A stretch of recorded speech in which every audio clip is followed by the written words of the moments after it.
네, 북아프리카 모로코에서 120년 만에 최악의 지진이 일어났습니다. 현지 시간으로 지난 8일 늦은 밤에 발생한 강진에 현재까지 사망자만 최소 2,000명, 부상자는 2,000명을 넘는 것으로 전해졌는데요. 희생자가 계속 늘어나는 이유와 발생 원인 등을 전문가와 함께 짚어보겠습니다. 이성규 한국안전전문가협회장 스튜디오에 나와 있습니다. 어서 오십시오. 네, 어서 오십시오. 자, 지금 120년 만에 대지진이 북아프리카 모로코를 강타를 했거든요. 규모는 일단 6.8로 전해졌고 지금 이 지진의 여파가 지중해 건너서 스페인이나 포르투갈까지 전해진 걸로 저희가 이제 알려졌습니다. 피해가 상당히 큰 것으로 보이는데 전반적인 지진 상황 짚어주실까요? 네, 지금까지 말씀하신 대로 지금 여기 방송 오기 전에는 지금 사망자가 1,200명을 넘었다고 했거든요. 그런데 이제 몇 분 만에 또 보도가 나온 게 2,000명이 넘었고요. 또 앞으로 지금 몇 분 뒤에 또 얼마나 또 많은 인원이 나타날지 모르겠습니다. 지금 이렇게 주변 국가에서도 지진을 감지할 정도 됐다는 얘기는 이만큼의 지진의 규모가 컸다는 얘기인 겁니다.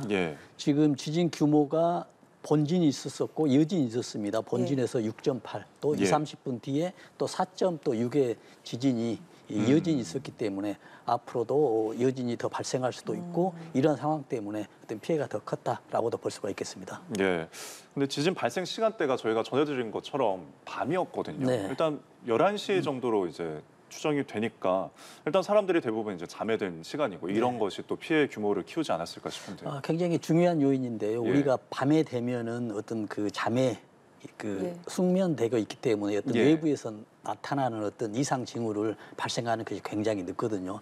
특히 또 이제 노약자나 이런 분들은 더 어렵기 때문에 이런 것들도 어떤 피해 요인이 가중됐다라고 볼 수도 있겠습니다. 모로코 강진 사망자 2,000여 명이 넘는다고 조금 전에 말씀드렸고 또 부상자도 2,000명이 넘게 집계가 되고 있는 중입니다. 아마 매몰된 실종자도 많이 있을 걸로 보여서 안타깝게도 사망자가 더 늘어날 텐데요. 이 사고가 난 지역 보니까 특히 산간 지역입니다. 사상자가 다수 발생하는 곳 산간 지역이라서 아무래도 구조 작업이 좀 더 어렵지 않을까 싶은데요. 그렇습니다. 지금 산간 지역에서 났기 때문에 그 파급 악영향이 더 훨씬 더 높습니다. 왜냐하면 산간은 고지대이기 때문에 지진은 흔들리지 않습니까? 낮은 것보다도 높은 건물, 높은 지역이 더 피해가 많거든요. 그렇기 때문에 더 산이 무너져서 어떤 피해 복구하는 어떤 장비나 이런 것들이 지금까지도 어렵다고 합니다. 그래서 맨몸으로 이렇게 들어가서 뭐 아기도 뭐 구하는 것도 있지만은 이런 상황들이 굉장히 어려워서 피해는 더 늘어날 수 있겠다라고도 볼 수 있죠. 그러니까 구조대의 인력과 장비가 접근하기조차도 어렵기도 하고 또 산사태 위험도 좀 있다고 그렇습니다. 있을까요? 높기 때문에 지금 지진에 의해서 2차적으로 여진에 의해서도 지금 산사태가 추가로 발생할 수가 있거든요.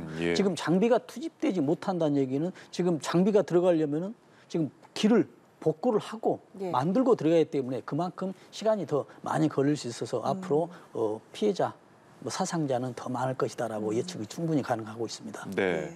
그리고 지진이 일단 일어나면 규모도 규모지만 이제 진앙의 깊이가 어느 정도가 되는지도 좀 중요하잖아요. 그렇습니다. 지금 보니까 뭐 한 10km 정도대로 추측이 되는데 일단 7km 떨어진 관광지 문화유산 도시 이제 마라케시가 굉장히 폐허로 전했다는 소식이거든요. 지금 그래서 이제 대피를 앞으로 더 설정을 해야 하는데 이 규모를 어느 정도, 어느 지역까지 설정을 해야 할까요? 그렇습니다. 우리가 지진을 표현할 때 규모로 이야기를 하거든요. 그래서 규모는 얼마나 큰 에너지로 지금 폭발이 됐냐는 얘기거든요. 그런데 이제 피해하고는 조금 달리 볼 수 있거든요. 지금 지진이 우리가 보통 하면은 그 나라에서 하면 어떤 해안에서 발생되지 않습니까? 그러면은 진원지하고 멀리 떨어져 있어요. 그래서 멀리 떨어져 있으면 그만큼 피해는 적거든요. 그래서 우리가 이제 규모로도 이야기를 하고 또 추가로 진도로 이야기를 하거든요. 근데 진도는 지금 1부터 12단계까지 있거든요. 근데 지금 8단계 진도로 돼 있었습니다. 근데 진도가 이만큼 높다는 얘기는 지진이 발생하는 지역이 가깝다는 얘기입니다. 금방 엘칸께서 말씀하신 대로 이 지역인데 또 땅 밑에 이거 진원지, 이 지표면은 진앙이고요. 진원지가 18.7km로 나오거든요. 약 18km 됐다는 얘기는 일반적으로 낮습니다. 그렇기 때문에 이제 피해가 더 크다는 얘기죠. 깊지 않으면 더 피해가 그렇습니다. 그래서 지진이 발생하는 곳이 아무리 크더라도 멀리 떨어져 있으면은 피해가 없습니다. 우리가 일본에서 큰 지진이 났어도 대한민국은 피해가 없지 않습니까? 예. 여기는 진원지하고 멀리 떨어져 있기 때문이거든요. 그런데 여기 지금 모로코에서는 지진이 발생하는 그 지역, 이 마라케시 도시 바로 밑에 지역에 18km거든요. 예. 그래서 이 주변이 가장 피해가 컸다. 예. 또 여기에 또 문화유산들이 많이 있어서 훼손이 되고 네. 있다라고 그렇게 보입니다. 네, 지금 앞으로의 피해가 추가적으로 발생할 우려가 좀 큰 상황이어서 미국의 이제 지질 조사국이 지금 인명 피해 우려에 대해서는 황색 경보를 내렸고요. 또 재산 피해 우려에 대해서는 또 주황색 경보라는 것을 발령을 했거든요. 네. 이런 경보들이 어떨 때 발령이 되는 건가요? 지금 우리도 뭐 지진이나 뭐 불이 났을 때 위기 경보를 발령하지 않습니까? 네. 뭐 관심 단계, 뭐 주의 단계, 그다음에 경계, 또 심각 단계 이렇게 발생하지 않습니까? 예. 그 단계로 보면 되겠습니다. 아. 그래서 미국에서도 보면은 제일 먼저 블루 단계가 있거든요. 네. 그다음에 옐로우, 그다음에 이제 오렌지, 예. 그다음에 이제 적색이거든요. 아. 그래서 이번에 피해 규모에 대해서는 뭐 황색, 뭐 예. 옐로우 단계가 있었고요. 뭐 재산 피해는 뭐 오렌지 더 심하다 해가지고 이런 이제 단계 위기 경보 단계로 보면 되겠습니다. 예, 예, 알겠습니다. 현재 모로코 지역의 위기 경보 단계는 주황색 경보가 발령됐다라는 말씀해 주셨고요. 네. 자, 규모 6.8의 본진이 강타한 이후에 조금 전에 말씀하신 것처럼 전문가들은 여진이 계속해서 이어질 가능성이 있다라고 예측을 네. 하고 있는데 여진이 계속되면 구조 작업, 수색 작업도 어렵지 않겠습니까? 당연합니다. 예, 얼마나 왜냐하면 더 길어지게 될까요? 지금 두 번의 지금 본진이 있었고 여진이 있었거든요. 예. 그래 또 다시 온다면은 또 지금 구조나 수색한 사람들의 또 위험도 있거든요. 예. 그렇기 때문에 이런 안전 측면에서 보면은 앞으로 지진이 여진이 얼마나 더 많이 나타나에 따라서 이제 속도는 이제 판가름 나겠습니다만은 지금 여진이라고 했었는데 앞으로 이보다 더 큰 지진이 나버리면 이게 본진이 돼버리거든요. 예. 우리는 지진이 보면은 전진, 앞전자 써서 전진이 있고요. 예. 뭐 예진이라고도 합니다. 그다음에 본진이 있고 나머지 여진이 있거든요. 예. 근데 본진이 난 다음에 여진으로만 생각하는데 더 큰 지진이 와버리면 본진이 돼버리거든요. 더 크게 올 수도 있는 그렇습니다. 건가요? 우리나라도 그랬습니다. 예. 2016년에 포항에서 지진이 났었는데요. 예. 우리가 본진으로 생각했는데 3시간 뒤에 더 큰 지진이 왔어요. 4.8로 돼 있습니다. 4.6인가 됐었는데. 그래 더 큰 지진이 오면은 앞에 것은 본진이나 여진이 돼버립니다. 그럼 피해는 더 클 수도 있습니다. 예. 근데 지금 상황도 마찬가지거든요. 그러나 예. 보통 이제 여진의 기간도 뭐 하루 이틀 정도 되지만은 크게 보면은 몇 개월 또 몇 개월까지도 갈 또 수가 여진이 발생할 수가 있다. 그렇다고 본다면은 어떤 피해 복구 기간은 뭐 계속 늘어날 수 있다라는 그런 예측이 충분히 가능합니다. 예, 알겠습니다. 사실 이번 모로코 지진이 올해 초에 또 발생한 튀르키예 시리아 지진이 네. 또 있고요. 그때는 7.8의 규모였고 이번 모로코는 6.8이라고 지금 저희가 집계를 네. 했지만 진원이 약해서 아까 말씀하신 네. 것처럼 땅의 깊이가 좀 얕기 때문에 충격이 더 큰 상황이고 이전에도 모로코 지역에 좀 크고 작은 규모의 지진들이 좀 발생한 것으로 전해지고 있거든요. 네. 혹시 이것이 지정학적인 이유가 있을까요? 충분히 있습니다. 우리가 이제 우리 지구를 이렇게 구성을 하면 지각이 있지 않습니까? 예. 이 지각이 판으로 구성돼 있습니다. 작견을 보면 7개의 판으로 돼 있어요. 예. 근데 여기 이 구역이 어디냐면 유라시아 판, 예. 유럽, 아시아 이쪽의 판하고 네. 그 밑에 아프리카 판이 연결 구간입니다. 아, 그래서 이 부분에서 밑에 이제 지구 안에서 에너지가 쌓이게 되면 폭발을 해야 되지 않습니까? 예. 가장 쉬운 곳이 이제 어떻게 되냐면 판과 판이 연결된 지역이거든요. 예. 그래서 지진이 많이 발생하는 지역이 됩니다. 말씀하신 대로 튀르키예에 있었지 않습니까? 올 2월 달에 있을 예. 때 이 지진도 굉장히 컸는데 지금 이 지진에 발생하는 튀르키예 이 지역도 지금 판이 경계되는 지역입니다. 아. 지금 모로코와 똑같은 선상에 있거든요. 지도상에 보면은. 예. 그렇기 때문에 굉장히 위험하고 앞으로도 이 지역에 대해서는 지진이 많이 발생하는 지역입니다. 특히 일본 같은 경우도 보면 유라시아 지역하고 태평양판이 또 경계하는 지역이거든요. 예. 그렇기 때문에 일본도 이제 지진이 많이 난다. 그래서 경계 지역에 대해서는 뭐 앞으로도 또 주의해야 될 이런 상황의 지역이라고 볼 수가 있겠습니다. 네. 예. 그리고 이곳이 아까 말씀한 것처럼 마라케시 이제 네. 문화유산 도시인데 네. 지금 피해 입은 것 중에 뭐 12세기에 지어진 70m 가량의 이제 첨탑도 네. 파손이 된 것으로 전해졌고요. 그러면 앞으로도 이런 문화유산과 관련된 피해가 계속 발생할 수 있다고 보시나요? 그렇습니다. 지금 앞으로도 지금 있는 상태에서도 복구하는 과정에서도 또 피해가 또 더 무너질 수도 있고요. 또 근데 우리가 예측할 때 지금 뭐 전부 지질학자나 보면은 여진에 주의하라는 얘기 아닙니까? 여진이 발생하면 이런 건물들이 또 약하게 돼 있어요. 예. 그렇기 때문에 지진에 약하거든요. 예. 그 전에는 어떤 그 철근이나 이런 것들이 없었기 때문에 그렇죠. 어떤 진흙이나 이런 겨우 벽돌로 했기 때문에 이런 네. 지진들이 약해서 지금의 어떤 기준에 비하면 아주 약합니다. 결국 이제 우리가 쉽게 이야기하면 내진 설계가 되지 않는 건물들이기 때문에 예. 위험하고 앞으로도 추가 피해는 계속 또 발생할 수 있다고 예측이 충분하게 가능할 수 있겠습니다. 예. 예, 모로코가 이 아프리카판, 유라시아판 사이에 위치한 지역이기 때문에 네. 그 경계 지역이라 더 주의가 필요하다 말씀을 해주셨고 네. 또 이렇게 지진 관련된 사고가 날 때마다 조금 전 말씀하신 것처럼 내진 설계의 중요성을 계속해서 언급하게 네. 되는데요. 네. 특히 모로코 전통 가옥이 진흙 벽돌집이라고 해요. 네. 이 진흙 벽돌집 때문에 더 피해가 컸다. 또 내진 설계가 좀 구조적으로 취약한 집의 구조기 때문에 더 피해가 컸다라고 보던데요. 네, 중요한 지적입니다. 지금 이 모로코 자체가 그 오래된 집, 뭐 세계 문화유산 정도 되면 어떤 네. 오래된 지역이지 않겠습니까? 예. 그때는 이제 진흙이나 이제 벽돌로 돼 있기 때문에 우리가 벽돌 하면은 진흙보다는 좀 강하지만은 예. 벽돌 하면 우리가 보다시피 이렇게 쌓아서 짓지 않습니까? 그래서 예.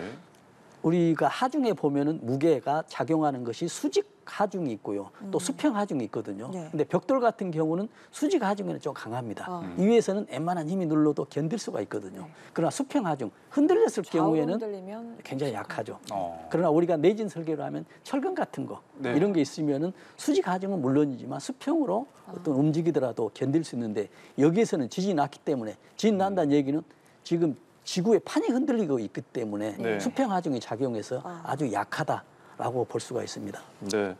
일단 이제 피해를 수습하는 또 복구에 집중해야 할 지금 상황인데 국제사회에서는 지금 애도를 표하면서 원조 의사 또한 밝히고 있거든요. 근데 모로코는 아직 이제 지진이 막 발생했으니까 어떤 뭐 원조를 공식적으로 요청하거나 이러지 않은 상황이기도 하고요.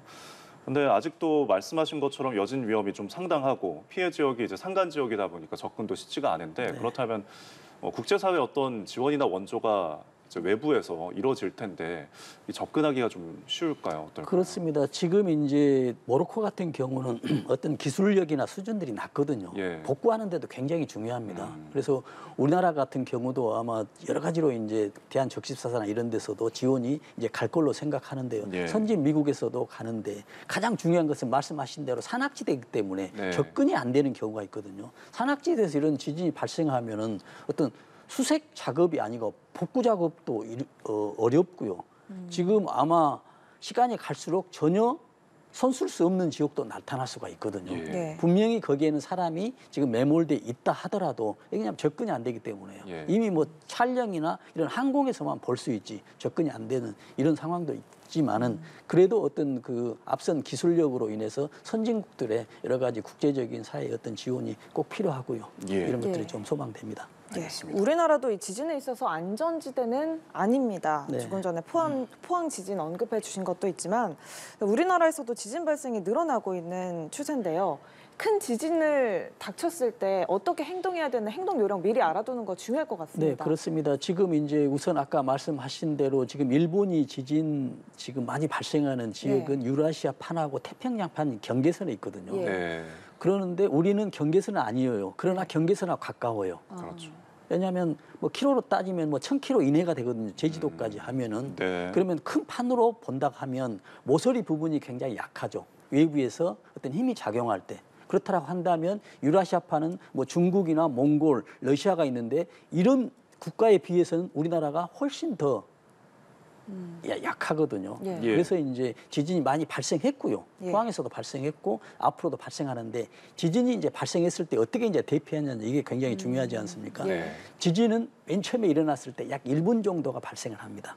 예. 그러나 그 1분 정도에는 몸을 신속하게 피해야 되거든요. 네. 뭐 TV의 방송에서도 많이 나오지만 우리가 가장 급하게 피할 수 있는 것은 어떤 책상 밑이나 예. 아니면은 뭐 화장실 같은 곳에 예. 아니면 어떤 장롱에 잠깐 1분간은 들어있다는 얘기죠. 예. 거기 안에 들어있는 다음에 1분 정도 지나면 진이 좀 멈춥니다.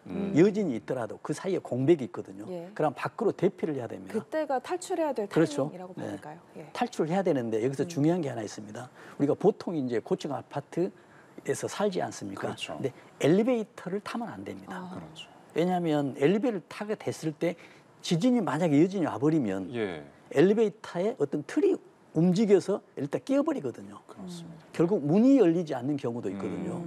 그래서 우리가 비상시에는 지진뿐만이 아니고 화재가 났을 때도 엘리베이터를 꼭 타면 안 됩니다. 네. 왜냐하면 화재가 났을 경우에는 정전이 돼버리면 엘리베이터가 정지돼 버릴 수가 있거든요. 지진도 마찬가지입니다. 정전이 안 되더라도 지진에 의해서 엘리베이터가 끼어버리니까 엘리베이터는 절대 타면 안 되고 우리가 비상 계단이라는 우리가 계단이 있지 않습니까? 이 계단으로 신속하게 대피를 해야 되겠습니다. 예. 그러니까 실내에서 대피 요령, 뭐 탁자 밑에서 머리를 보호해라 알려주셨고 또 탈출해야 되는 타이밍은 한 1분 정도 지진이 지났을 때 얼른 탈출을 해야 되고 이동할 때는 엘리베이터 아니고 계단 이용해라라고 말씀해 주셨는데 그럼 외부로 가야 하면 어디로 가야 되는 건가요? 그렇습니다. 우리가 이제 민방 훈련도 받았지 않습니까? 그런데 민방 훈련은 어떤 대비였었냐면 핵이 우리한테 침입을 받았을 때, 침공을 받았을 때 얘기거든요. 그래서 민방위 훈련 대피소, 민방위 대피소는 어디냐면 주로 지하층이에요. 그러나 지금 지진 같은 경우는 반대거든요. 지하층이 아니라 밖으로 나와줘야 됩니다. 나와야 되는데 어디로 나와야 되냐면 이제 넓은 곳이죠. 넓은 운동장 같은 경우, 아니면은 또 공원 같은 경우로 이제 대피를 하는 것이 우선 되겠습니다. 예, 알겠습니다. 자, 지금 이제 모로코에선 지진이 발생한 상황이지만 우리는 또한 내일부터 7일 동안 지진 안전 주간이거든요. 저희가 이제 개인적인 어떤 대피에 대한 요령에 대해서 이야기를 나눠봤지만 국가 좀 정부적인 차원에서 대비책을 마련할 필요가 있을 것 같은데 어떤 것들이 시급할까요? 그렇습니다. 지금 가장 중요한 건 재난에서는 뭐가 되냐면 정부의 이제 정책도 아주 중요하거든요. 그러나 더 중요한 건 뭐냐면 우리 국민들의 어떻게 어떤 안전의식이나 안전지식을 가지고 행동해야 되거든요. 아무리 좋은 지식이더라도 국민들이 동의하지 않으면 효과는 없겠습니다. 그러나 예를 들어서 아무리 좋지 않는 제도를 하더라도 국민들이 우수하게 안전하게 행동하면 또 효과는 굉장히 좋은 것이거든요. 그러나 우리는 두 가지가 다 병행해야 되죠. 제도는 제도대로 좋아야 되고요. 또 국민들의 의식 수준도 안전지식도 높아야만이 정말 안전한 우리 대한민국이 될 수가 있겠습니다. 그래서 특히 정부 같은 경우는 어떤 지진에 대해서 우리는 정말 지진 안전국가가 아니라는 것을 이미 집증되고 있고 또 앞으로도 지진이 발생될 것이 예상되기 때문에 어떤 세심한 어떤 홍보라든지 대피소 같은 곳에 대해서도 철저하게 준비하고 이에 대한 전반적인 세부적인 대책들이 꼭 필요하다라는 말씀을 드리겠습니다. 예, 알겠습니다. 지금까지 이송규 한국안전전문가협회 회장과 함께 모로코 지진 상황과 대피 요령까지 함께 짚어봤습니다. 오늘 고맙습니다. 고맙습니다.